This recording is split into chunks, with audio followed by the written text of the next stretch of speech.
Falamma amba'ahum bi asma'ihim. Lepas tu Adam alaihissalam sebut satu.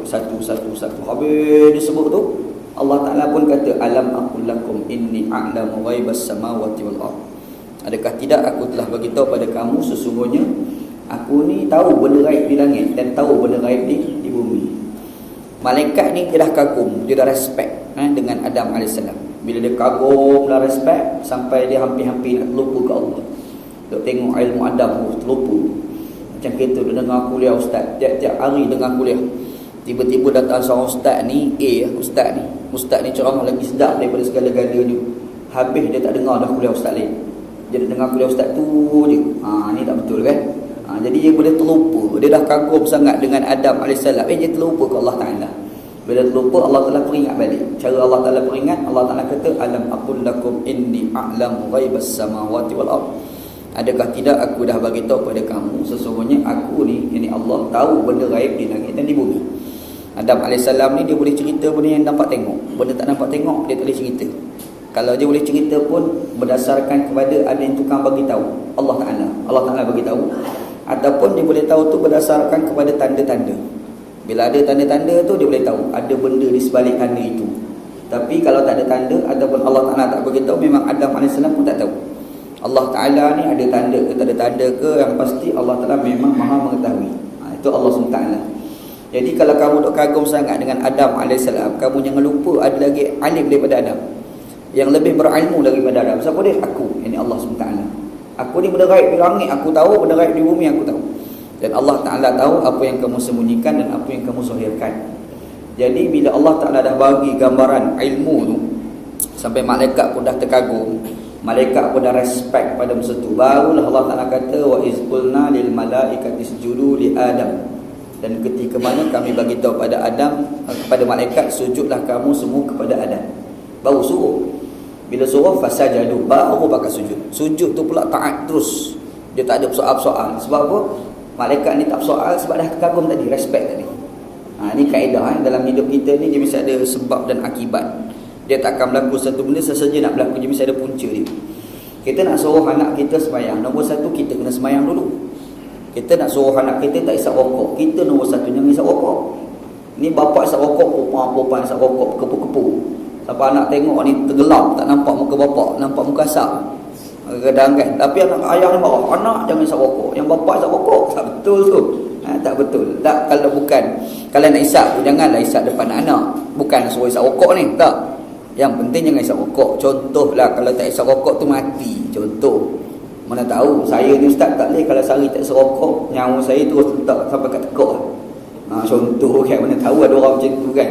Jangan isap rokok depan anak, takut-takut anak tiru. Tiru tu problem tu. Jadi bila sebab anak isap rokok ni kan ada punca-punca, ada punca awal. Dia punca tu yang kita kena baiki. Sebab kerana punca tu berlakulah kesan dia. Kerana punca datanglah akibat. Itulah kaedah dalam hidup atas muka bumi.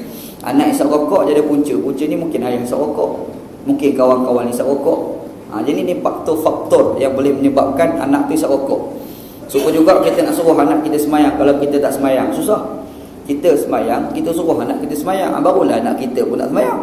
Sebab dia respect dengan bapak dia. Ini bapak tak semayang, suruh anak semayang. Bapak suruh anak pergi surau semayang jemaah, yang anak sendiri, yang bapak suruh anak pergi semayang jemaah, bapak tu tak pergi semayang jemaah.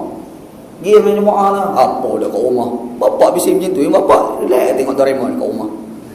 Kita teruk bapak daripada anak kan. Dia ada, ini tak betul. Konsep tu tak betul. Allah Ta'ala dah ajar konsep tu. Konsep dia sebab dan akibat. Sebelum Allah Ta'ala nak suruh Adam AS disujud, nak suruh malaikat sujud pada Adam, Allah Ta'ala tak terus sujud, tapi dia bagi respect, datangkan dia punya sebab tu. Apa sebab dia? Respect malaikat itu kepada Adam. Bila respect malaikat kepada Adam, baru Allah Ta'ala suruh sujud. Fasajadu, pakat sujud pada Adam AS. Semua dia sujud. Seekor makhluk Allah tak sujud, namanya iblis. Illa iblis ekor tak sujud. Kenapa? Dua faktor. Aba wastakbar. Yang pertamanya engkar, yang keduanya takabur. Engkar ni dia tak buat dan diam. Takabur ni tak buat, dia bercakap pula. Yang tu sial tahap gaban. Ni problem dia ada satu sial, satu lagi sial tahap gaban. Itu habis tu, dia pakai dah tu. Iblis ni dia sial, bukan sekadar sial, tambah satu lagi tahap gaban. Dia bukan sekadar diam bila Allah tak suruh buat, dia bukan sekadar tak nak buat. Bahkan dia pergi jawab pula. Yang tu sakit hati. Sakit hati saya. Jadi macam tu kan. Dia kata, jangan buat macam tu. Nak buat. Kenapa? Pam dia jawab. Berasa. Terdengar. Gerak nak pergi penyepak sebiji tu. Kan? Dia perangai macam tu lah iblis. Jadi bila duk perangai macam tu, Allah Ta'ala sebut wakar dan minal kafirin ni. Jenis kafir ni mamat ni. Jenis kafir ni. Kafir jenis macam ni. Dah lah dia tak buat. Dia jelawan pula. Ni kafir memang tahap gaban ni kafir ni. Ni tahap gaban ni bahasa budak-budak tu. Orang tua kadang tak tahu mana gaban. Dia gaban ni nama kartun. Ada kan dulu-dulu budak-budak anak selalu tengok lah masa budak-budak lu. Gaban Suria baju hitam. Kan? Dia boleh pusing tangan lebih kurang tukar pakaian dia. Jadi dia pelik sangat, cepat sangat tukar tu. Orang tengok pelik. Last sekali budak-budak buat keluar satu istilah, tahap gaban. Sebab pelik sangat cara dia tukar pakaian.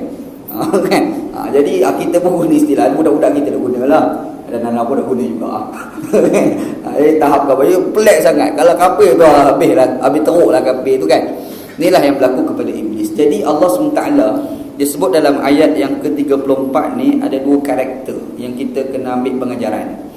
Yang pertamanya karakter malaikat, yang satu lagi ni karakter iblis. Malaikat ni sifat dia akur dengan kebenaran. Adapun iblis dia angkuh dengan kebenaran. Akur dengan kebenaran dan angkuh dengan kebenaran. Malaikat dia akur. Iblis dia angkuh dengan kebenaran. Kita manusia itu pun ada yang akur dengan kebenaran dan ada angkuh dengan kebenaran. Ada. Manusia yang akur dengan kebenaran, dia akan jadi muslim, dia akan jadi mukmin, dia akan jadi muttaqin. Itu kategori yang dikatakan akur dengan kebenaran. Tapi ada manusia yang angkuh dengan kebenaran. Manusia yang angkuh dengan kebenaran ni sama ada jadi kafir, dia jadi munafik, dia jadi ahlul kitab, dia jadi apa lagi, fasik. Ini kategori golongan-golongan yang angkuh dengan kebenaran. Manusia yang berjaya adalah manusia yang akur dengan kebenaran. Dan kebenaran itu bila kita dengar dan betul, kita sebagai manusia kena ambil sifat seperti mana malaikat, yang mana kita akan terus tunduk dengan Allah Subhanahu wa Ta'ala. Ini sifat yang kita kena ada. Dan kalau di dunia atas muka bumi Allah Ta'ala ni, siapa yang kita nak contoh untuk jadi golongan yang akur dengan kebenaran? Nak tiru malaikat, kita tak kenal malaikat, tak nampak malaikat. Dia ada model manusia yang memang sifat dia betul-betul akur dengan kebenaran. Manusia itu namanya Nabi Muhammad sallallahu alaihi wasallam. Nabi Muhammad sallam yang Allah Taala datangkan kepada kita tu, dia punya akur dengan kebenaran dalam keadaan dia ada nafsu. Malaikat tak ada nafsu. Jadi bila malaikat tak ada nafsu, tak peliklah dia ni boleh akur dengan kebenaran. Ni manusia yang nama Muhammad sallallahu alaihi wasallam ni nafsu macam kita juga. Qul innama ana basyarum mithlukum yuha ilayya. Kata Allah Taala dalam Quran, katakanlah Muhammad, wahai Muhammad, kau kena bagi tahu. Apa yang kau kena bagi tahu Muhammad? Aku ni manusia biasa macam korang je. Bezanya aku diberikan wahyu. Nabi Muhammad SAW ni macam kita. Ada nafsu, ada nak makan, ada nak minum, ada nak berkahwin, ada tu banyak macam-macam dia buat. Itulah yang kita buat, itulah yang dibuat oleh Nabi Muhammad SAW. Cuma Nabi Muhammad dikawal oleh wahyu. Wahyu dikawal dia. Kadang-kadang dia buat silap juga, tapi silap Nabi itu tidak melibatkan kepada dosa. Silap Nabi itu terus ditegur oleh Allah Ta'ala. Nabi SAW pergi jumpa dengan jumpa dengan geng kafir Quraisy. Duk harapkan diorang ni beriman dengan Allah SWT. Nabi Muhammad ni cukup baik. Nabi pada masa tu silap, tapi silap Nabi bukan dosa. Sebab Nabi Muhammad melihat pada masa tu ajak orang kepada Islam itu lagi besar pahala dia. Itu lagi besar. Kita ajak geng kafir besar-besar ni masuk Islam, agak-agak aku akan jadi pada anak-anak buah dia. Kalau bapak besar masuk kafir, anak-anak habis bukan masuk Islam ni, duk fikir macam tu, duk cakap-cakap, tiba-tiba ada seorang sahabat buta, Abdullah bin Umi Al-Maktum kan. Dia datang pergi jumpa Nabi Sallam, nak tanya hukum. Muhammad tanya hukum, Muhammad nak tanya hukum, Rasulullah tanya hukum. Nabi Muhammad ni tak layan, sebab duk ni fokus dengan dakwah ni. Dah ajak ni kepala-kepala kafir ni ajak beri Islam ni. Nabi Muhammad angkat, benda tu betul dah, tapi rupanya tak tepat. Jadi Allah Ta'ala tegur, abasa wa tawalla an ja'ahul a'ma. Nabi Muhammad SAW ni bermasa muka dan berpaling tak tengok ketika mana datang seorang sahabat buta. Nabi Muhammad tu silap situ bukan silap dosa tau. Dia silap ni ada silap dosa, ada satu lagi silap tak dosa. Silap kita mari kuliah, tiba-tiba silap surau, adakah itu dosa? Tak dosa, tapi silap lah. Nak dengar kuliah Ustaz Wanji, mari kenapa tak ada Ustaz Wanji, Ustaz lain datang. Itu silap surau punya. Adakah silap surau itu dosa? Tak. Itu silap tapi tidak dosa. Jadi ada silap yang dosa, ada silap yang tak dosa. Nabi Muhammad SAW buat silap, tapi silap Nabi tidak melibatkan pada dosa. Itu Nabi SAW. Silap yang tidak melibatkan pada dosa pun ditegur oleh Allah Ta'ala. Lagi-lagilah Nabi Muhammad takkan buatlah benda-benda dosa tu. Itu yang dimaksudkan dengan maksum, dikawal oleh Allah Subhanahu wa Ta'ala. Ini Nabi Muhammad sallallahu alaihi wasallam. Nabi Muhammad ni dia buat silap. Kenapa buat silap? Sebab Nabi Muhammad ni ada nafsu.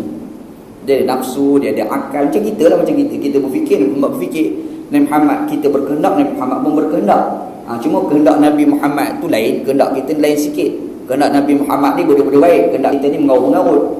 Kehendak Nabi Muhammad tu ala-ala kemalaikatan. Kehendak kita ni ala-ala keiblisan.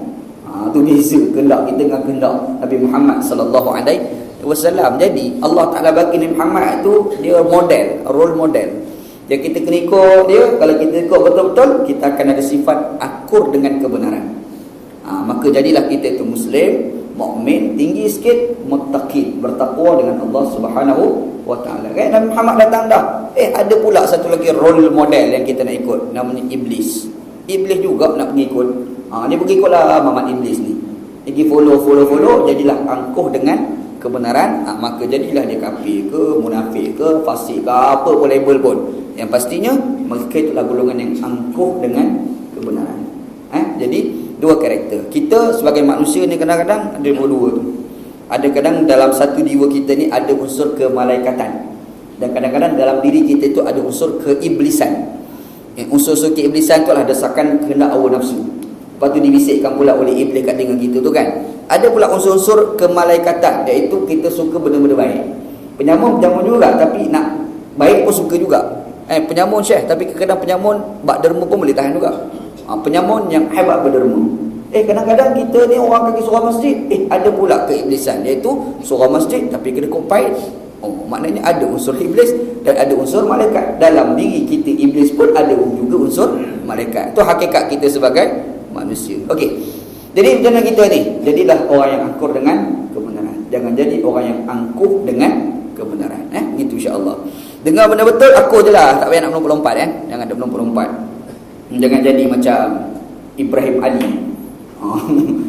Sebutlah nama sebab mangkuk ni teruk sangat. Dia nak bakar Bible tu kan. Ini semua kerja gila. Orang tak buat ugun nak bakar Bible. Kau ugun nak bakar Bible, sebenarnya kamu mewujudkan permusuhan. Permusuhan ni bukan ajaran Islam. Quran sebut sendiri jelas. Allah Ta'ala kata la tasubbul ladzina yad'una min dunillahi fayasubbullaha adwan bighairil 'ilm. Jangan kamu cela sembah-sembahan selain daripada Allah, bimbang mereka cela Allah tanpa ilmu dan juga prejudis. Ingat dulu orang Islam telah dihina dengan cara orang barat hina Nabi Muhammad sallallahu alaihi wasallam. Orang Islam bangkit Syekh, mengamuk orang Islam. Mengamuk orang Islam ni. Buat karikatur dekat Denmark dulu kan. Karikatur hina Nabi sallallahu alaihi wasallam. Mengamuk orang Islam, demonstrasi sakan. Orang Malaysia pun pergi demo dekat mana? Kedutaan Denmark masa tu. Ingat lagi kan? Lama dah cerita lama. Keluar pula baru-baru ni orang buat filem hina Nabi sallallahu alaihi wasallam. Pakak-pakak bangkit. Cumanya kadang-kadang orang Islam ni dia bertindak luar daripada kerangka manusiawi. Dia bertindak tu luar daripada rangka manusiawi. Bahkan kadang-kadang Islam tapi dia bertindak dengan sentimen. Dia bergerak tu bukan dengan akal rasional. Akhir sekali dekat Libya ada 7 orang barat kena bunuh. Padahal 7 orang barat tu tak tahu menawa pun pasal filem menghina Nabi. Kadang kalau ni orang mereka kena bunuh ni sebab negara dia orang buat filem. Apa salah orang mereka dengan filem tu? Tak ada kaitan langsung. Ini silap tindakan silap. Ni kadang ada orang Islam ni ekstremis. Ekstremis tu kadang-kadang bukan berlaku kat negara Libya, bukan berlaku dekat Mesir, bukan sekadar berlaku dekat Arab Saudi. Malaysia pun ada. Namanya Ibrahim Ali, namanya Hasan Ali, nama dia nama macam-macam lah. Ismail Mina lah apa tu kan. Islam dia tu lama pelik aku tengok. Aku pun mengaji kat agama, aku pun mengaji kat sampai master PhD juga aku mengaji ni. Bab agama lah aku mengaji, aku bukan mengaji bidang lain. Tapi pelik aku orang punya Islam. Aku dah baca Quran ni dengan aku tengok orang punya tindakan lain. Betul-betul lain. Sebab Islam kita sentimen tau. Islam ni bukan kita lah, Islam dia orang. Kita okey, alhamdulillah insya-Allah. Orang surah As-Siddiqin insya-Allah fine. Ini tempat lain. Cerita ni Islam cara pokok tu kan. Islam ke Melayu-Melayuan. Bukan Islam ke Nabi-Nabian. Kita nak Islam ke Nabi-Nabian. Bukan Islam ke Melayu-Melayuan. Islam ke Melayu-Melayuan Kita tengok gerun dengan Islam. Gerun. Islam Melayu ni macam mana? Kalau nak semayang mesti pakai kepiah. Kalau semayang tak pakai kepiah, rasa macam tak sah dia semayang orang itu. Betul tak? Ini Islam Melayu. Tu Islam Melayu. Kalau pergi ke Islam ke Pakistan, lagi hal. Islam ke Pakistanan. Ada istilah. Okay. Contoh kalau pergi Pakistan, cerita nak belajar Pakistan. Orang Pakistan ni kalau kita semayang jemaah dengan dia orang, Pak Imam yang tak ada janggut pun tak nak ikut. Pak Imam tak ada janggut, pakai serban elok dah, pakai baju elok dah, semua fine, baca Quran sedap pada kita jauh dah. Tiba-tiba Mamat tu tak ada janggut dia semayang tu rasa macam tak sah. Pergi semayang balik keluar, rasa kena semayang lain kita ni. Dia boleh terfikir macam tu tu. Tu Islam Pakistan. Nanti Islam Pakistan Ana cerita ni sebab Ana duduk Pakistan 4 tahun. Ana balik, Ana terkesan. Mula-mula balik Malaysia, Pak Imam Malaysia ni berapa orang janggut ni? Pak Imam Malaysia ni kan, kalau berjanggut macam kita ni, janggut syabsyuka, janggut cari makan. Janggut cari makan macam kita lah, janggut cari makan. Ana Mesir, lo Arab suka tanya, kenapa kau berjanggut? Mesir zaman Hosni Mubarak tadi sebut sunnah Nabi. Kalau cakap sunnah Nabi kena tangkap. Dia akan kata kita ni orang Ikhwan, ataupun dia akan kata kita ni golongan Al-Qaeda. Berjanggut lah. Sebab yang berjanggut jenis tu lah Al-Qaeda, jenis JI kan, Jemaah Islam bukan JIG ni tak, ni JI, Jemaah Islamiah kan. Yang berjanggut ni golongan Ikhwan. Jadi kalau berjanggut, ni ingin teroris kata dia orang. Jelas sekali kena jawab, kita berjanggut ni sebab orang perempuan Malaysia suka berjanggut. Tu lah. Orang perempuan Malaysia suka orang lelaki berjanggut. Yang Pak Arab tu gelak, kita pun selamat daripada kena tangkap. Cerita dekat Mesir kan. Berarti Malaysia Pak Imam tak berjanggut. Mesir pun serupa lah, Mesir kan. Geng-geng Arab Mesir tu tak berjanggut. Ulama-ulama Azhar tu alim Masya Allah, ilmu cukup banyak, ngawarah dia hebat, cukup komplit nak banding dengan Pak Imam kita, ulama-ulama kita jauh alim ulama sana. Mau berkuliah tak pernah buka kitab khutbah Jumaat, dia boleh buat kiraan zakat pula dalam atas mimbar. Mana ada khatib kita pergi buat kiraan zakat atas mimbar masa khutbah Jumaat? Ada? Tak ada Syekh. Kutuk parti orang ada. Melampah dok apa kutuk parti satu lagi kan. Atau mimbar Jumaat kan. Dekat negara Arab di Mesir, anda mula sampai ada terkejut. Khatib tu dia boleh buat kiraan zakat atas mimbar. Kiraan zakat ada, zakat ni kiraan ni macam ni. Jadi kalau sekiranya banyak harta kita banyak ni, kiraan dia macam ni. Dia buat kiraan pula dah tu. Perempuan habis kata, masa sudah lewat, nanti habis khutbah boleh tanya aku kalau siapa yang tak faham. Punya canggih khutbah Jumaat di Mesir. Mari Malaysia, kadang-kadang khutbah Jumaat kita nak tidur kan. Kan yang berlaku kat Malaysia. Lebih-lebih lagi baca teks pula keluar oleh Jakim, lagi boring. Jakim Jabatan Agama Islam, Allah teks bangang tak dapat jangan teks, boring tau. Kita pun malah dengar kadang khutbah yang dikhutbahkan oleh khatib yang baca teks. Kita tak faham pada khatib tu, kandungan teks tu, yang tukang buat teks tu. Dah lah buat teks tak best, kadang-kadang kandungan pula tu tak betul. Ada tak betul. Anda banyak tempat nak sebut. Kadang-kadang kadang kita ni ada lah orang jemput khutbah Jumaat. Tapi ada yang kita tak ada dijemput khutbah Jumaat. Jadi pergi sembahyang Jumaat, dengar khutbah orang. Khatib tu pula dia tak berkhutbah, dia baca khutbah, teks khutbah tu lah. Teks khutbah Jabatan Agama Islam Selangor, JAIS kan. JAIS, Jabatan Agama Islam Selangor. Dalam tu disebut qala Rasulullah sallallahu alaihi wasallam innan nasa ala dini mulukihim. Sesungguhnya manusia itu berdasarkan agama rajanya. Dia pergi sebut awal qala Rasulullah, mengawal punya teks. Itu bukan perkataan Nabi, itulah perkataan Omar Abdul Aziz. Punya tak cermatnya Jabatan Agama Islam Selangor, punya tak cermatnya teks khutbah yang disemak oleh Mufti Selangor. Mufti cek tapi tak cermat. Nampak? Aku tak jadi mufti pun tahu ni hadis maudhu', hadis palsu. Nampak tak? Ni problem tak apa, kena kritik Jabatan Agama Islam ni sebab dia orang memang tak bercerdik. Sebut kan?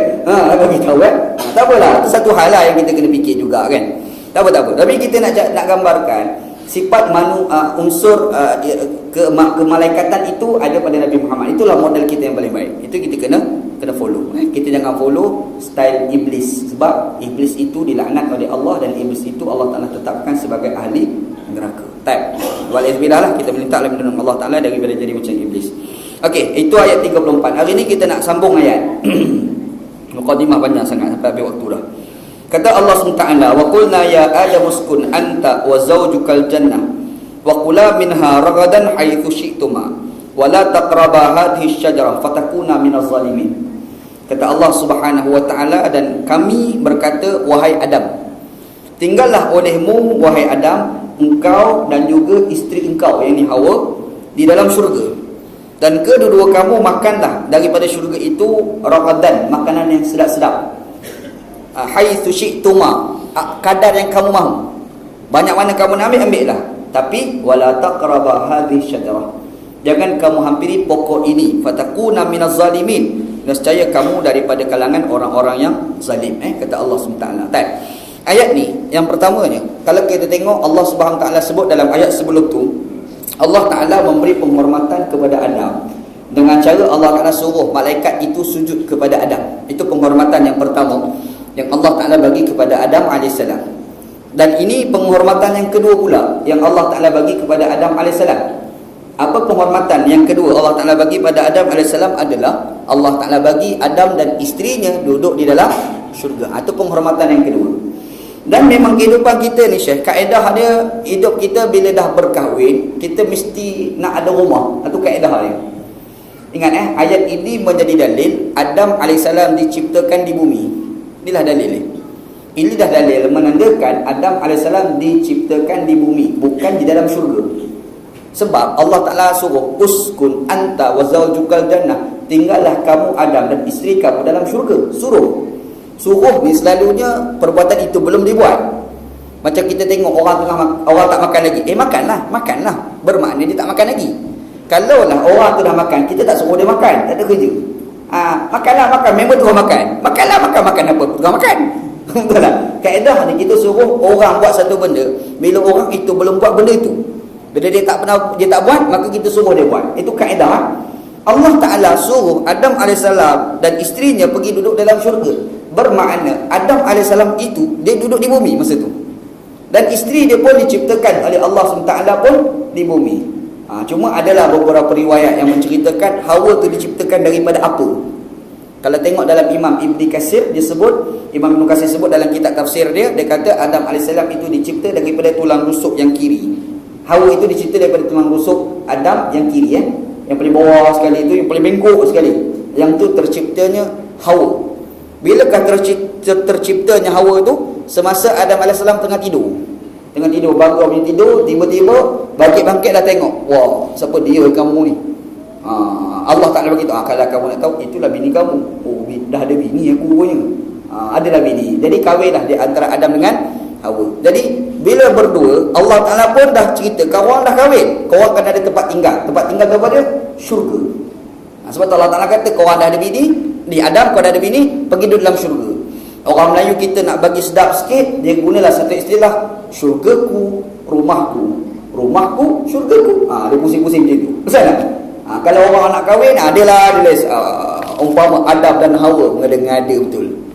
Kan ada kan orang kalau nak kahwin, dia hantarlah surat kat nikah tu kan, kat jemputan nikah, dia pun tulis situ, umpama Adam dan Hawa, umpama Ali dengan Fatimah. Kita tengok muka balak tak handsome, perasan Sina Ali. Mandi kan. Lepas tu kita tengok pula awet bukan lawan mana pun, perasan Siti Fatimah. Kau tahu Fatimah dicun, kau tahu? Kadang-kadang duk baca dia punya kad tu, kita kutuk sakan. Tapi nak bagi tahu, kadang-kadang konsep tu daripada cerita macam ni lah. Cerita yang memang telah diceritakan oleh Allah Subhanahu Wa Taala di dalam Al-Quran. Dan memang kaedah rumah tangga ni dia perlu dipamerkan sebagai syurga. Rumah tangga ni dia perlu dipamerkan sebagai syurga. Bila kita sebut syurga, apa kita faham? Syurga ni yang pertamanya best. Tak ada dalam syurga ni benda tak best, tak ada. Jadi rumah itu akan jadi bahagia bila kalau rumah tangga itu sentiasa best. Suami balik rumah, best dia tengok rumah kan. Ini tak balik-balik tengok pinggan mangkuk tak basuh. Tension. Ini dah tak best. Ini dah jadi macam neraka, tak jadi syurga lagi dalam rumah kan. Jadi kena pamerkan syurga dalam rumah tu. Bersih, kemas. Kita balik rumah, bini kita tu pula wangi. Yang ni baru rasa bagaikan di dalam surga. Ini masa-masa ni apa hal bau belacan. Contoh kan. Ini sudah macam neraka. Contoh kan. Jadi kita nak pamerkan syurgaku, rumahku syurgaku, rumahku kan. Konsep tu ada dan bagus konsep itu dipopularkan kepada masyarakat supaya kita boleh ambil pengajaran dan benda itu kita boleh tatbikkan ataupun kita laksanakan, kita realisasikan dalam kehidupan kita di atas muka bumi Allah Subhanahu Wa Taala. Benda tu Allah Ta'ala dah cerita dalam Quran bagaimana bila Adam AS dah ada isteri yang bernama Hawa, Allah Ta'ala berkata pada Adam dan Hawa, uskun anta wa zawjukal jannah. Tinggallah kamu wahai Adam dan isteri kamu Hawa di dalam syurga. Satu. Yang kedua, Hawa itu sendiri. Tadi kita dah sebut Hawa tu diciptakan oleh Allah SWT daripada tulang rusuk Adam yang kiri, yang paling bawah, paling bengkok sekali kan. Sebab tu Nabi Muhammad SAW dia ada sebut satu hadis. Dia pesan kepada kita, dia kata berwasiatlah, sentiasalah kamu memberi nasihat kepada isteri kamu dengan pesanan-pesanan yang baik. Kerana sifat dia seperti mana tulang rusuk yang bengkok. Kalau kita nak betulkan tak boleh. Kalau kita betulkan dia akan patah. Itu sifat bagi tulang kan. Tulang rusuk ni mana kita ambil, kita nak betul, tak boleh betul Syekh. Tulang rusuk ni kita luak macam mana pun duk bengkok situ lah. Kalau kita nak betul-betul tarik-tarik patah, kata Nabi SAW. Jadi macam mana? Istausu bin nisa'i khairan, kata Nabi SAW. Sentiasalah kamu ni memberi wasiat kepada isteri kamu dengan kebaikan. Sebab sifat bagi manusia itu lupa. Manusia ni sifat dia pelupa tau. An-nas tu sendiri daripada kalimah nasia. Nasia ni lupa bahasa Arab. Manusia itu pelupa. Bukan Melayu je mudah lupa. Memang manusia itu mudah lupa. Sifat manusia itu pelupa. Itu manusia. Kita ni anak dah mengajar tafsir. Mengajar bila? Mengajar 7 tahun dulu. 7 tahun dulu tu kita ajar dah. Mari hari ni tak ingat dah apa kita kuliahkan dulu. Padahal aku ajar. Kita ajar sendiri kadang-kadang kita boleh lupa. Ini kan pula kita sebagai pendengar sahaja lagi lupa. Betul tak? Lagi lupa. Pendengar sahaja ni ustaz cerita sekarang habis kuliah sejam kita tadi dah tak ingat dah. Dah tak sejam. Ustaz yang tukang kuliah tu pula seminggu yang dia cerita dia dah lupa dah. Sebab apa? Sebab kaedah manusia itu pelupa. Bukan Melayu je mudah lupa. Mamak lagi lupa. Mahdi lah. Dia lagi lupa lah. Tapi nak bagi tahu kaedah manusia itu pelupa. Itu hakikat bagi manusia kan. Manusia memang jadi pelupa. Kalau manusia jadi pelupa, dia ada lagi lupa. Di kalangan manusia-manusia itu ada yang pelupa. Antara yang paling lupa itu adalah perempuan. Kenapa orang perempuan itu pelupa? Sebab dia punya unsur emosi dia lagi kuat berbanding pemikiran. Hidup kita ni Syekh tak boleh lari pada dua perkara. Pemikiran, satu lagi hati. Betul tak? Hati dan pemikiran. Dua ni dia akan saling tolong-menolong. Hati kita ni kadang-kadang bila terlebih sangat, dia akal jadi kurang. Orang perempuan ni emosi hati dia lebih kuat berbanding dengan akal dia. Dia sebabkan emosi lagi kuat berbanding akal dia, orang perempuan ni mudah lupa. Jadi bila dia lupa tu, Allah Ta'ala, Nabi Muhammad ajar pada kita, istausu an-nisa'a bil khair. Kamu kena sentiasa memberi pesanan baik-baik kepada orang perempuan. Ini kaedah yang diajar oleh Nabi SAW. Gitu. Okey, dua. Yang ketiga, yang kita kena faham juga, kenapa Hawa itu dinamakan dengan nama Hawa? Kenapa agak? Hawa tu nama bukan diberikan oleh Allah Ta'ala. Hawa itu nama yang telah diberikan oleh Adam AS. Adam itu sendiri nama yang diberi oleh Allah Ta'ala. Adam ni berbagai-bagai tafsiran. Nah, ulama apa makna Adam? Ada ulama kata Adam itu bermakna Adimus Sama. Adimus Sama ni langit tu dia ada tiang langit. Tiang langit kita tak nampak. Adimus Sama ni panggil apa tu cukup kan? Tiang langit lah. Dia pentonggak langit. Langit tu boleh berdiri tu sebab ada tiang. Tiang tu kita tak nampak. Jadi dipanggil Adim, dia panggil Jadi Adam AS ni macam pemegang langit, lebih kurang macam tu. Satu tafsiran. Hawa itu pula nama yang diberi oleh Adam kepada isteri dia, Hawa. Orang pergi tanya Adam AS, malaikat pergi tanya Adam AS, kenapa diberi nama Hawa itu dengan nama Hawa? Kata Adam AS, inna ma khuliqat min syai'in hayyun. Kerana dia tu, sesungguhnya orang perempuan itu diciptakan untuk memberi penghidupan. Hayyun maknanya penghidupan. Hawa memberi penghidupan kepada si lelaki. Ingat kita ni kadang-kadang isteri kita tu dah ada nama. Nama isteri kita tu telah dibubuk oleh bapa dia dulu, dengan mak dia dulu. Kita tu pula kena ada nama khusus istimewa yang kita panggil pada bini kita. Itu sunnah dia. Faham Itu sunnah Adam AS, isteri dia bubuk nama bini dia. Tak apalah sebab dia tu datang daripada ayah Hawa tu datang daripada Adam AS. Ni Nabi Muhammad SAW jadi isteri namanya Siti Aisyah. Tapi Nabi Muhammad SAW dia jarang panggil Siti Aisyah tu wahai Aisyah. Dia akan panggil Siti Aisyah dengan panggilan istimewa. Antara dia ya Aish. Aish dia panggil. Dia tak bagi ya Aisyah. Ya Aish. Pendek dia panggil. Itu panggilan istimewa yang dipanggil oleh Nabi Muhammad kepada Siti Aisyah. Romantik seorang suami kepada isteri dia. Kadang-kadang pula dia panggil panggilan lain. Ya Humairah, wahai orang perempuan yang pipi dia kemerah-merahan. Panggilan ini orang yang tak pernah panggil ke Siti Aisyah. Tapi panggilan ini istimewa datang daripada Nabi kepada isteri dia. Kita kena tengok. Itu pulanglah. Bini kita nama apa? Kita ambillah satu nama yang khusus. Kita akan panggil bini kita dengan panggilan itu. Jangan orang lain guna panggilan itu. Kita ni biasa mana-mana pun sayang. Sayang, sayang, sayang, sayang. Satu lah. Ada pula direngka-rengkakan jadi ayam, ayam. Ayam pula jadi. Jarang-jarang sekali nak silap panggil ayam, dia panggil kawan tu. Elok tu. Ayam, ayam. You dah makan ke belum?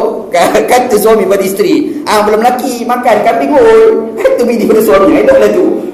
Suami panggil bini ayam, yang suami bini pula panggil suami kambing. Dulu canggih. Tapi nak bagi tahu dia ada tu romantik yang telah diajar dalam sunnah Nabi SAW. Siti Aisyah. Kalau kita tengok isteri Nabi SAW yang lain, ada seorang nama Maimunah. Maimunah. Sebenarnya nama dia bukan Maimunah. Nama betul dia adalah Barrah binti Haris. Itu nama betul dia. Barrah binti Haris Al-Hilaliyah. Itu nama penuh dia. Tapi Nabi Muhammad tak panggil dia Barrah. Nabi Muhammad ada panggilan khusus. Nabi Muhammad panggil dia Maimunah. Nampak? Apa makna Maimunah? Orang perempuan yang berbahagia. Nampak Nabi? Nabi ni dengan bini dia panggilan-panggilan khusus. Panggilan-panggilan istimewa yang Nabi Muhammad panggil bini dia, yang orang lain tak panggil dengan panggilan itu. Nampak? Kita ambil sunnah ini. Ambil buatlah insya-Allah, buat insya-Allah. Kita kadang kena bina juga bentuk-bentuk romantik begini rumah tangga. Dalam keadaan kita dia tahu, orang lain tak tahu. Kadang-kadang jangan bising ke orang. Macam ada satu cerita. Seorang suami dengan seorang isteri dia. Isteri ni cakap pada suami sebab suami tak romantik langsung. Dia kata, bang, kita tengok jiran sebelah cukup baik. Suami ni cukup baik, suami dia. Suami jiran kita tu, kalau nak keluar rumah, cium dulu isteri dia. Balik rumah, cium dulu isteri dia. Lepas tu kalau balik, beli bunga. Abang bila nak buat macam tu? Dia kata, awak gila, itu bini dia. Takkan aku nak bini dia kot. Ini suami bangang. Dia tak faham bahasa kan. Ini mak kata, dia romantik tu kena ambil tau. Pasal romantik itu. Sebab Nabi Muhammad SAW itu sendiri romantik. Kalau kita baca dalam hadis-hadis Nabi SAW, antara romantik Nabi SAW ni adalah Nabi SAW ni dia akan mandi bersama dengan isteri dia. Dan anak pesan kalau kita nak buat di kala anak tak ada kat rumah. Kalau buat nanti anak kita bising kan. Ayah kita buat apa dengan mak kita tu? Habis hari kau begitu kan. Dia nak bagi tahu kalau kita buat bagus, itu adalah sunnah Nabi SAW. Sebab apa? Falsafah dia kita tengok bukan Nabi Muhammad SAW sahaja buat, bahkan dibuat juga oleh Nabi Adam AS. Adam AS bila dia panggil Hawa itu adalah nama yang diberi oleh Nabi Adam AS kepada isteri dia. Dan panggilan tu Hawa tu daripada kalimah Hayyun. Hayyun bermakna memberi penghidupan. Adam AS hidup dia akan rasa sempurna apabila dia ni dapat Hawa tadi. Nampak? Itu penting kehidupan kita suami dan isteri. Falsafah dia. Dua. Yang ketiga, dalam ayat Quran ni Allah Subhanahu wa taala kata, wa iz qulna ya adam uskun anta wa zawjukal jannah. Wahai Adam alaihissalam, kata Allah Taala, tinggallah kamu di dalam syurga bersama dengan isteri-isteri kamu, dengan isteri kamu. Dia duduk dalam syurga. Dan Allah Taala ni pula dia pergi buat undang-undang. Dia letak nikmat dalam syurga. Wa kula minha ragadan haitsu syi'tuma. Makanlah kamu di dalam syurga itu makanan yang sedap-sedap. Dan apa cara sekalipun yang kamu nak boleh dapatkan makanan itu. Ini kata Allah Ta'ala. Makanan syurga ni best. Kita jangan nak bandingkan makanan di dunia. Kalau kita bandingkan, jauh sedapnya makanan di dalam syurga. Kita sendiri Syekh, kadang-kadang bila sebut makanan di dunia ni yang sedap pun kita terkejar-kejar. Betul? Ana cerita Ana sendiri Ana ni ada perangai pelik sikit. Ana suka makan nasi kandar. Walhal ana orang Kelantan. Orang Kelantan ni jarang makan nasi kandar. Nasi khabu fine lah. Tapi kita orang Kelantan suka makan nasi kandar. Ana pergi ke Perlis. Mula-mula sekali pergi Perlis, Ana pergi makan nasi kandar dekat Karnau. Punya sedap. Orang panggil nasi ganja. Orang panggil nasi ganja. Dekat Johor ada satu, mi racun. Dia tulis pula kat dinding, mi racun. Kita puas. Nama mi racun. Nak makan tu takut. takut makan mati dah pasal kan. Ada dekat Kangau tu nasi kandar Kangau tu dia buat nama nasi ganja. Makan tu jadi ketakih berkali lah kot, tapi tidaklah ganja, tak adalah ganja. Kita kadang-kadang malam-malam kuliah mulut ni terasa nak makan nasi ganja tadi, terasa nak makan. Habis kuliah sanggup, lepas kuliah kau nak pergi ke Kuala naik kereta keluar, tak ada kerja. Lepas tu ada belakang kita ada kawan dekat Perlis, Mufti Perlis tu kawan kita, Dr. Juwada. Dr. Juwada macam tu sihat. Anak nak pergi Kangau ni, nak pergi makan nasi kandar. Mufti kena belanja. Sebab kalau Mufti belanja berkat dia lain sikit. Cakap dengan dia kan. Okey, boleh. Sampai kita jumpa dekat kedai, kita lepak, kita makan. Pergi makan lah. Pergi sampailah dekat kat subuh sampai. Sembahyang subuh habis, sembang pergi makan, habis makan tolak balik KL balik. Tak ada kerja. Betul-betul pergi makan ni. Betul-betul pergi makan ni. Yang ni penyakit anak lah. Anak ada penyakit macam ni kan. Ada seorang kawan anak, dia duduk dekat Shah Alam. Dia satu dia masalah dia berduit lah. Dia hebat lah segi berduit dia. Dia pergi ke Indonesia semata-mata nak minum teh tarik dekat Indonesia.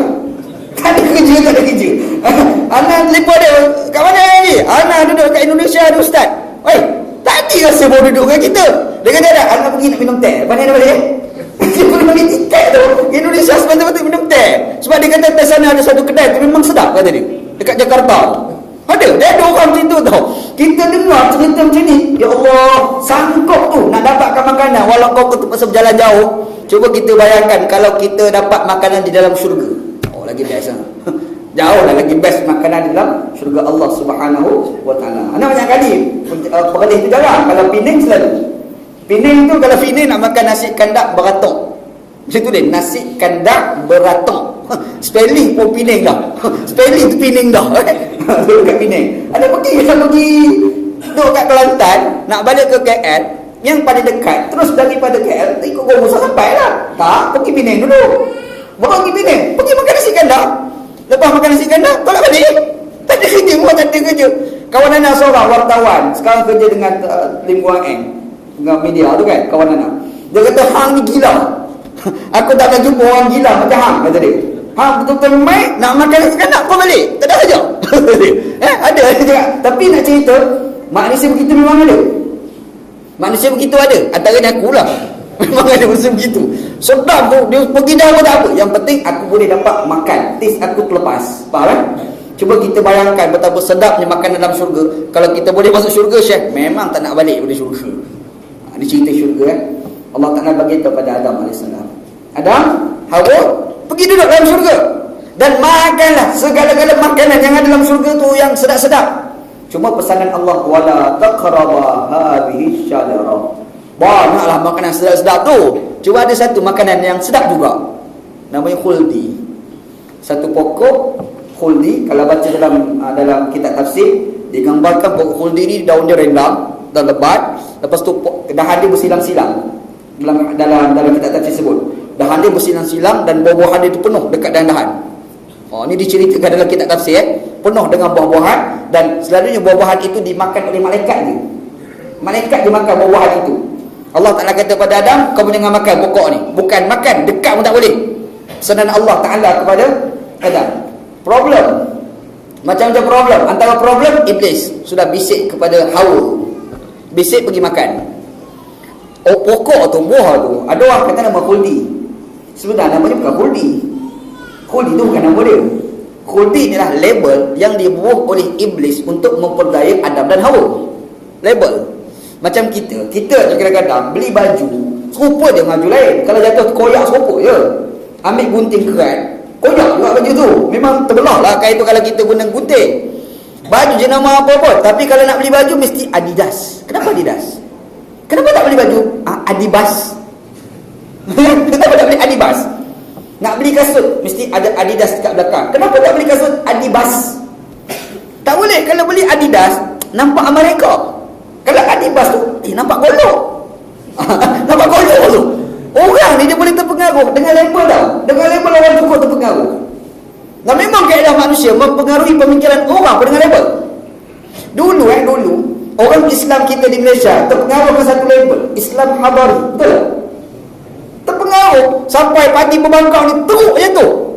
Dengan satu label, Al-Islam Al-Hadari. Akan datang pula satu lagi, Al-Islam Al-Wasati. Tunggu dah jadi pelajari keluar. Tak percaya cerita ni, tunggu pelajari ni keluar. Percayalah aku cakap, aku dapat maklumat, kawan anak kerja kat JAKI beritahu. Dia beritahu, dia kata, tunggu pelajari keluar satu label, Al-Islam Al-Wasati. Idea daripada Jason Key. Tahu siapa Jason Key? Takkan korang tak kenal kot. Jason Key kan? Orang JAKI lah, takkan kau tak tahu kot bos besar JAKI. Tak kenal? Nak sebut nama? Tak payahlah. Tapi nak bagi tahu, jangan keluar label tu. Kenapa label itu dikeluarkan? Untuk mempengaruhi manusia. Khuldi ni bukan nama betul dia. Nama betul dia berbagai-bagai tafsiran ulama. Ada ulama kata nama pokok, nama buah tu Al-Karam, satu. Ada ulama kata nama buah tu Al-Hintah. Ada pula ulama lain kata namanya Al-Sumbulah. Ada pula ulama kata nama buah tu Al-Zaitunah. Ada pula ulama kata nama pokok tu At-Tinah. Macam-macam nama. Tapi yang pasti bukan nama Khuldi. Khuldi ni label yang dibubuh oleh iblis untuk mempengaruhi Adam dengan Hawa. Sebab khuldi daripada kalimah khalidina fiha, kekal selama-lamanya. Iblis dia pergi cerita dekat Adam dengan Hawa, baik kau orang makan kalau kau orang nak kekal dalam syurga. Tuhan tak bagi kau orang makan sebab tak nak bagi kekal dalam syurga. Buktinya makhluk yang kekal dalam syurga makan buah tu malaikat lah.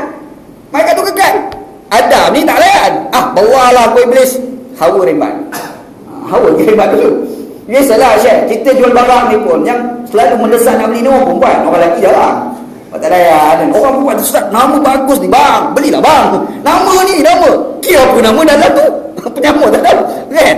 Tapi nak cerita dengan label, orang mudah terpedaya. Betul tak? Kita jual barang, karipap kedai makcik yang jual tepi jalan dengan karipap yang jual dalam plastik dekat supermarket, mana lagi sedap? Yang sedap karipap makcik tepi jalan jual tu jauh lagi sedap supermarket tu. Tapi market yang ada pada karipap dekat supermarket tu jauh pergi macam-macam sampai kaya tokek dia. Yang makcik tu kat tepi jalan tu.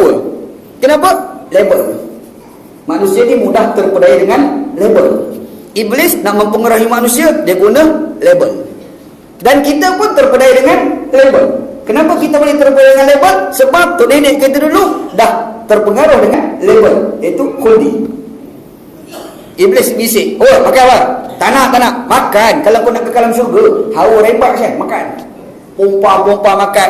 Dia pergi cerita pula dekat Adam, sedap, rugi kau tak makan. Dia pergi cerita, kawan dia dengar meleleh ni kan. Yelah, kadang-kadang makanan tu tak sedap mana. Tu kan cerita tu berasap sangat sampai kita meleleh.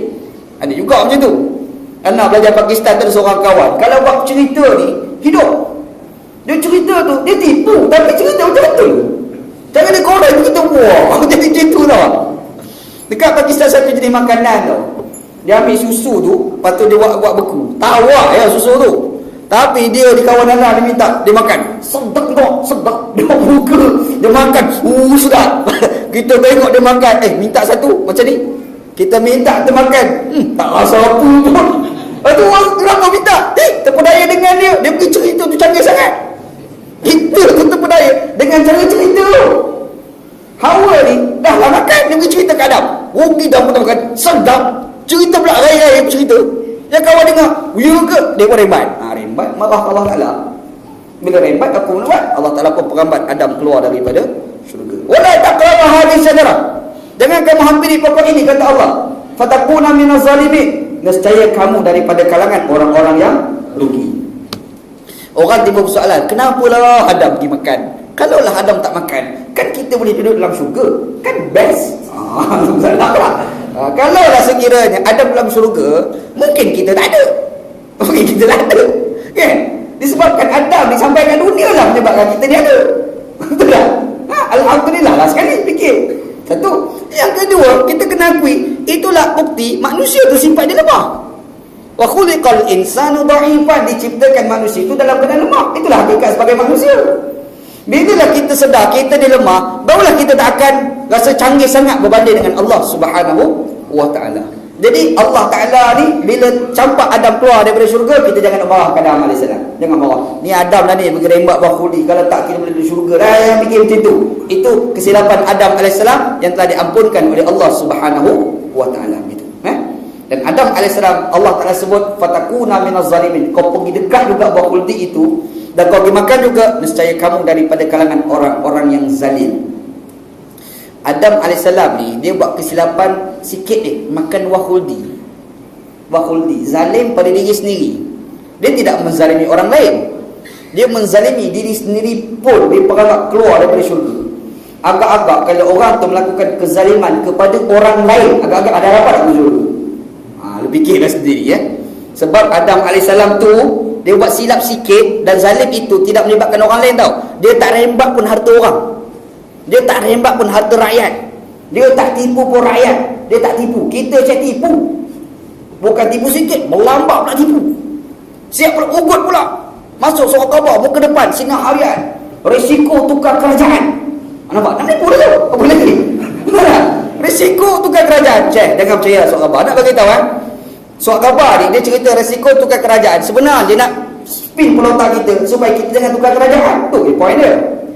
Seperti kita nak beli kereta, orang mari seorang pergi cerita, jangan beli kereta. Kalau kau beli kereta, nanti tayar pancit atas Bukit Grig pada pukul 3 pagi. Dia cerita atas Bukit Grig 3 pagi. Kita dah dengar cerita Bukit Grig 3 pagi tayar pancit, atas tu gajah ada, rimau tak ada. Last kali tak beli kereta, bangang orang tu. Mula orang ceritalah rosak ke, pancit tayar ke, pukul 3 pagi ke, Bukit Grig ke, ceritalah macam mana pun kita tetap beli kereta. Itulah orang bijak.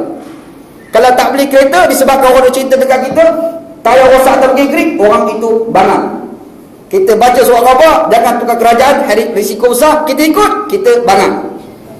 Kita kena tukar juga kerajaan, sebab kerajaan yang ada tu lagi kuat risiko tu. Merembat tu kuat sangat tau. Alik sini kata lawan tetap lawan, yang ada sini kata rembat tetap rembat. Itu masalah ada. Kita tak nak yang merembat-rembat ni, sebab yang merembat-rembat susahnya kita. Yang merembat-rembat ni susahnya kita. Syekh, projek pembunuhan ini salah satu kezaliman yang telah dilakukan oleh Fir'aun laknatullah alaih. Allah Ta'ala sebut dalam Quran, fastakhaffa qaumahu fa'ata'u innahum qauman fasiqin. Kata Allah Subhanahu wa Ta'ala, Fir'aun dia merendah-rendahkan akal umat dia. Dia merendah-rendahkan akal rakyat dia.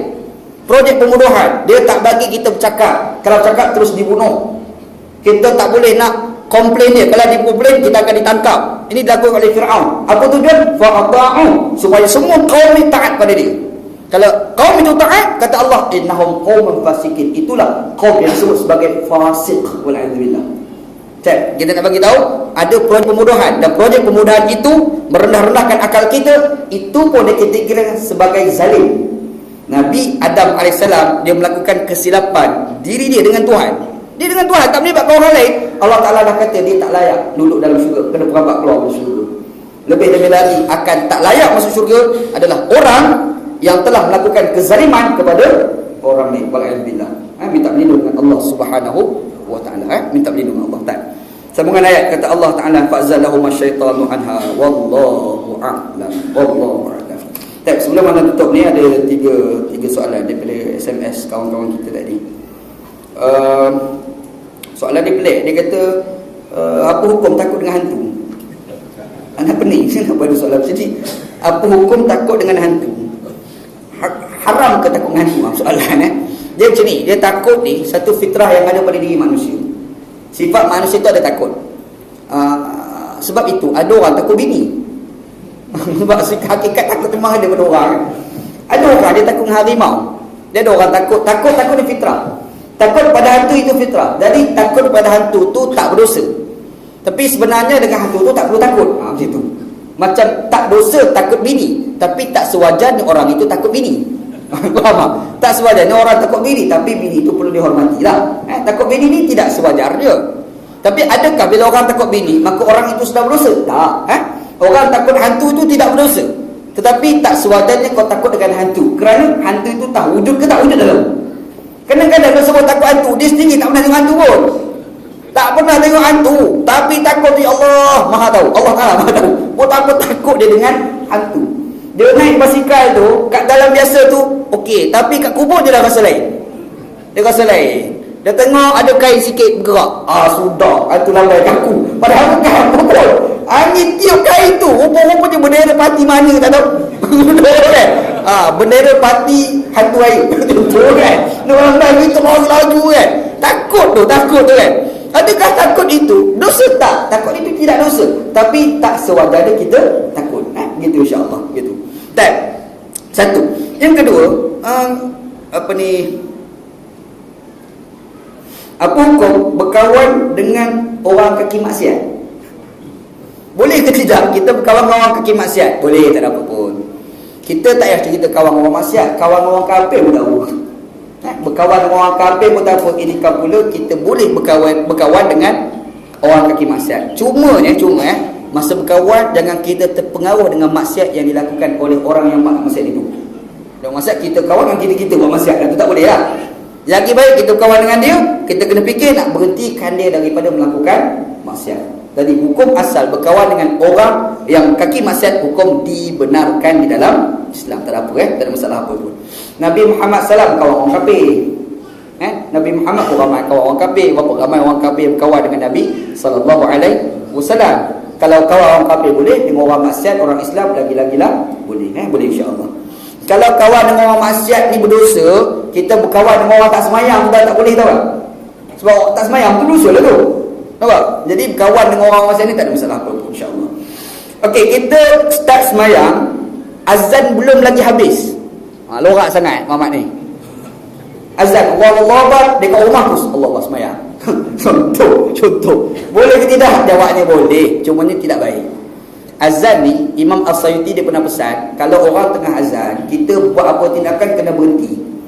Tengah jalan berhenti, tengah bercakap diam, tengah menulis berhenti menulis. Ambil perhatian, dengar apa yang diazankan itu, apa yang dibaca oleh muazzin itu, gitu. Kalau sekiranya kita terus bercakap ketika azan sedang dilaungkan, kata Imam As-Sayuti, aku bimbang orang ini mati dalam keadaan su'ul khatimah, mati yang jahat. Wala'adzbillah. Mati tak ada pengucap. Aku bimbang, kata Imam As-Sayuti. Jadi sunat bagi kita bila azan dilaungkan diam. Kalau kita sedang jalan berhenti. Tapi kalau dekat berterbang janganlah pilot tu berhenti pula. Azan berhenti. Mati tak pasal kan.